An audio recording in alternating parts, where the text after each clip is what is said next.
ಮತ್ತು ನೀವು ಈಶ್ವರಪ್ಪನವ್ರ ಪ್ರಕರಣಕ್ಕೆ ಇದು ಭಿನ್ನ ಅಂತ ಹೇಳ್ತಾ ಇದ್ದೀರಿ. ಈಶ್ವರಪ್ಪನವ್ರ ಪ್ರಕರಣದ ಅವ್ರ ಮೇಲೆ ಇದ್ದಿದ್ದ ಆಪಾದನೆ ಆಧಾರವಿಲ್ಲದ ಆಪಾದನೆ. ಅವತ್ತು ಸಂತೋಷ್ ಪಾಟೀಲ್ಗೆ ವರ್ಕ್ ಆರ್ಡರ್ ಇರಲಿಲ್ಲ. ಯಾವ ಗ್ರಾಮಕ್ಕೆ ಕೆಲಸ ಮಾಡಿದ್ದೀನಿ ಅಂತ ಹೇಳಿದ್ದ ಆ ಗ್ರಾಮಕ್ಕೆ ಕಾಮಗಾರಿಯೇ ಮಂಜೂರಾಗಿರಲಿಲ್ಲ. ಕಾಮಗಾರಿಯೇ ಮಂಜೂರಾಗದೆ, ಏಜೆನ್ಸಿಯೇ ಫಿಕ್ಸ್ ಆಗದೆ, ಟೆಂಡರ್ನೇ ಕರೆದೆ,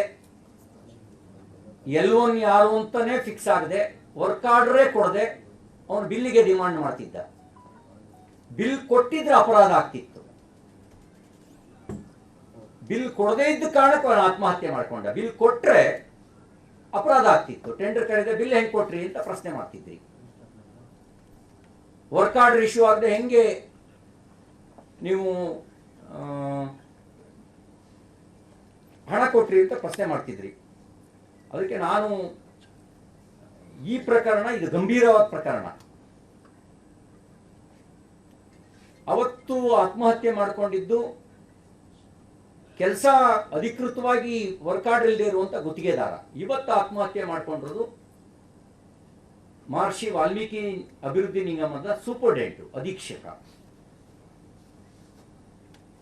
ಅಷ್ಟು ಸ್ಪಷ್ಟವಾಗಿ ತನ್ನ 6 ಪುಟಗಳ ಡೆತ್ ನೋಟ್ನಲ್ಲಿ ಉಲ್ಲೇಖ ಮಾಡಿದ ನಂತರನೂ ಕೂಡ ನಿಮಗಿದು ಏನೂ ಅನಿಸಿಲ್ಲ ಅಂದ್ರೆ ನಿಮ್ಮ ಸಂವೇದನಾಶೀಲತೆಯ ಬಗ್ಗೆ ನಮ್ಗೆ ಅನುಮಾನ ಬರುತ್ತೆ, ಅಥವಾ ಇದರಲ್ಲೂ ದೊಡ್ಡ ಪಾಲು ನಿಮಗೂ ತಲುಪಿದೆಯಾ. ನಡಿ ಈಗ ಶುರು ಮಾಡೋಣ. ಕೇಸರಿಯಿಂದ ಮನೋಲ್ಲಾಸ ಮನಸ್ಸು ಮತ್ತೇರಿ ಕುಣಿದಾಡಿದೆ ನೋಡು, ಮನಸ್ಸು ಮತ್ತೇರಿ ಕುಣಿದಾಡಿದೆ ನೋಡು. ಕ್ಷಣ ಕ್ಷಣವೂ ಆಚರಿಸಿ ಕೇಸರಿ ಹಬ್ಬ. ವಿಮಲ್ ಬಾಯಲ್ಲಿ ಹೇಳಿ ಕೇಸರಿ ಅಂತಕ್ಕಂಥ ಅನುಮಾನ ನಮಗೆ ವ್ಯಕ್ತ ಆಗುತ್ತೆ. ಹಾಗಾಗಿ ಇದರ ಸಮಗ್ರ ತನಿಖೆಗೆ ಸಿಬಿಐಗೆ ಕೊಡೋದು ಮತ್ತು ತಕ್ಷಣ ನಾಗೇಂದ್ರ ಅವರನ್ನ ವಜಾ ಮಾಡುವ ಕೆಲಸ ಮಾಡಬೇಕು ಅಂತ ಆಗ್ರಹಿಸ್ತೇನೆ. ಇನ್ನೊಂದು ವಿಷಯ, PS ಗೌಡರ್ ಅಂತಕ್ಕಂಥ ಗುತ್ತಿಗೆದಾರ ಸಂತೆಬೆನ್ನೂರಿನಲ್ಲಿ ಆತ್ಮಹತ್ಯೆ ಮಾಡಿಕೊಂಡಿರೋ ಪ್ರಕರಣ. ನನಗೆ ಈಗಿರೋ ಮಾಹಿತಿ ಪ್ರಕಾರ ಪಿಡಬ್ಲ್ಯೂಡಿನಲ್ಲಿ 10,200 ಕೋಟಿ ರೂಪಾಯಿಗೂ ಹೆಚ್ಚು ಗುತ್ತಿಗೆದಾರರ ಬಿಲ್ ಬಾಕಿ ಇದೆ. BBMPನಲ್ಲಿ 4,500 ಕೋಟಿ ರೂಪಾಯಿಗೂ ಹೆಚ್ಚಿನ ಮೊತ್ತದ ಬಿಲ್ ಬಾಕಿ ಇದೆ. ನೀರಾವರಿ ಇಲಾಖೆಯಲ್ಲಿ ಸಣ್ಣ ನೀರಾವರಿ ಮತ್ತು ಭಾರಿ ನೀರಾವರಿ ಸೇರಿ 13,800 ಕೋಟಿ ರೂಪಾಯಿ ಬಿಲ್ಲು ಬಾಕಿ ಇದೆ. ಇದಲ್ಲದೆ KRDLನಲ್ಲಿ 1,800 ಕೋಟಿ, RDPRನಲ್ಲಿ ವಿವಿಧ ಹೌಸಿಂಗ್ ಬೋರ್ಡ್ ಇಲಾಖೆಯಲ್ಲಿ ವಿವಿಧ ವಿದ್ಯುತ್ ನಿಗಮಗಳು KPTCL ಸೇರಿದಂತೆ ಎಲ್ಲ ಇಲಾಖೆದು ಸೇರಿದ್ರೆ ಹತ್ರ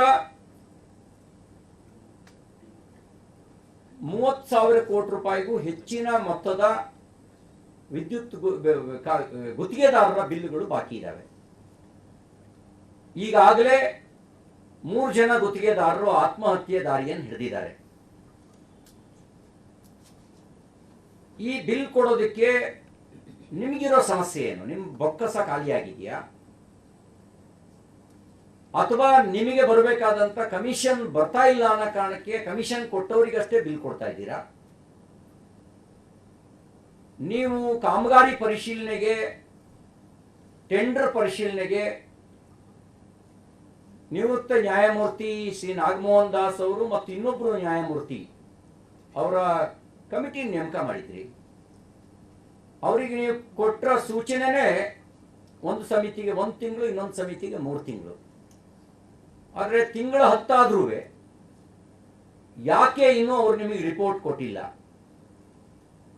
ನನಗೆ ಬಂದಿದೆ ವರದಿ, ಬ್ಲಾಕ್ ಮೇಲ್ ಮತ್ತು ನೆಗೋಷಿಯೇಷನ್ ನಡೀತಾ ಇದೆ ಅಂತ ಹೇಳಿ.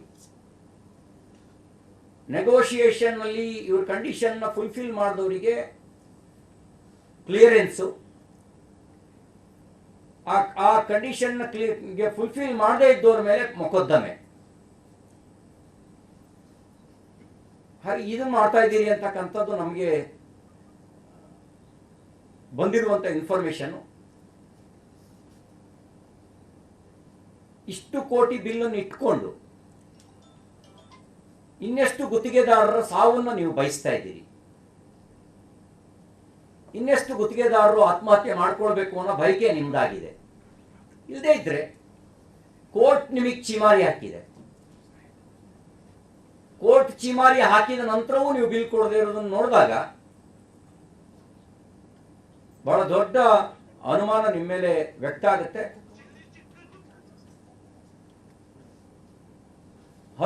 ಆತ್ಮಹತ್ಯೆ ನಿಮ್ಮ ಸರ್ಕಾರದ ಸಾಧನೆ ಅಂತ ನೀವು ಭಾವಿಸಿದಂತೆ ಕಾಣುತ್ತೆ. ಹತ್ಯೆಯಲ್ಲೂ ಕಳೆದ 11 ತಿಂಗಳು ಹತ್ಯೆಯಲ್ಲೂ ಸಾರ್ವಕಾಲಿಕ ದಾಖಲೆ ಮತ್ತು ನಿರ್ಭೀತ ಹತ್ಯೆಗಳು, ನಿರ್ಭೀತ ಪತ್ರಕರ್ತರನ್ನು ನಾವು ಕೇಳಿದ್ವಿ. ನಿರ್ಭೀತ ಹತ್ಯೆ ಅಂದರೆ ಕಾಲೇಜಲ್ಲೇ ಬಂದ ಹತ್ಯೆ, ಮನೆ ಮೇಲೆ ಒಳಗೆ ಹಾಡಾಗಲೇ ಬಂದ ಹತ್ಯೆ, ರಸ್ತೆಯಲ್ಲೇ ಮಧ್ಯ ರಸ್ತೆಯಲ್ಲೇ ಹತ್ಯೆ, ಆತ್ಮಹತ್ಯೆನಲ್ಲೂ ದಾಖಲೆ ಆಗಿದೆ. ಅದು ರೈತರ ಆತ್ಮಹತ್ಯೆಯೂ ಸಾರ್ವಕಾಲಿಕ ದಾಖಲೆ. ಈ ಆತ್ಮಹತ್ಯೆಯಲ್ಲೂ ದಾಖಲೆಯೇ ನಿಮ್ಮ ಸಾಧನೆ ಅಂತ ನೀವು ಭಾವಿಸಿದಂತೆ ಕಾಣುತ್ತೆ. ಹೊಸ ಅಭಿವೃದ್ಧಿ ಯೋಜನೆಗಳನ್ನೇ ಕೈಗೆತ್ತಿಕೊಳ್ಳದೆ ಹಿಂದೆ ಕೆಲಸ ಮಾಡಿದ್ದಕ್ಕೂ ಅನುದಾನವನ್ನು ಬಿಡುಗಡೆ ಮಾಡದೆ ರಾಜ್ಯವನ್ನು ಯಾವ ಸ್ಥಿತಿಗೆ ತೆಗೆದುಕೊಂಡು ಹೋಗ್ತಾ ಇದ್ದೀರಿ ನೀವು? ಇನ್ನಷ್ಟು ಆತ್ಮಹತ್ಯೆ ದಾರಿ ಹಿಡಿಯೋಕ್ ಮುಂಚೆ ಬಾಕಿ ಹಣವನ್ನ ನಿಯಮ ರೂಪಿಸಿ ಬಿಡುಗಡೆ ಮಾಡಿ ಅಂತ ನಾವು ತಮ್ಮ ಮೂಲಕ ಆಗ್ರಹಿಸ್ತೇನೆ.